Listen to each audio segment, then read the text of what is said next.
वादी कश्मीर मार्च से बानिहाल से बारामूला तक जुज़वी तौर पर रेल की खिदमत बहाल की जा रही है। लगभग 11 माह तक मअतल रहने के बाद रेल खिदमत को बहाल किया जा रहा है। मरकजी वजीर रेल पीयूष गोयल ने ट्वीट करते हुए इसकी जानकारी दी। पीयूष गोयल ने कहा कि ट्रेन सर्विस बहाल होने से आने जाने वाले मुसाफिरों को आसानी होगी और सियाहती सनत को भी फरोग हासिल होगा।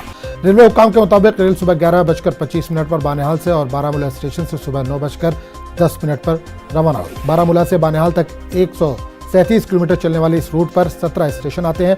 ट्रेन सर्विस के बहाल होने से आवाम को राहत मिलने की उम्मीद जताई जा रही है। और इस पूरे मामले पर बात करेंगे अपने नुमाइंदे समीउल्लाह से, जो इस वक्त हमारे साथ फोन लाइन के जरिए जुड़ रहे हैं।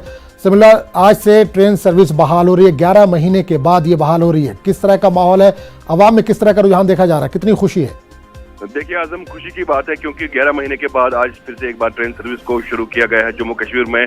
अगर हम लोगों की बात करें तो लोगों की दीर्घना मांग थी कि इस सर्विस को बहाल किया जाए, क्योंकि लोगों को काफी आसाइश पहुंचती है ट्रेन सर्विस से।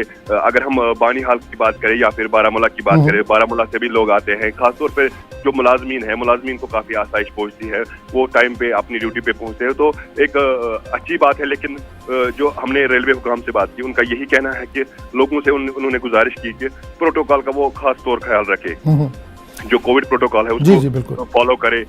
कल ही हमने देखा जिस तरीके से तमाम तर जो रेलगाड़ियां हैं उनको सैनिटाइज किया गया, जो यहाँ पे, क्योंकि यहाँ पे काफी रश रहता है। लोकल ट्रेन जब चलती है तो उसमें मैक्सिमम लोग जो यहाँ के हैं वो सफर करते हैं, बच्चे सफर करते हैं। चलिए, बहुत बहुत शुक्रिया समीउल्लाह इस तमाम जानकारी के लिए।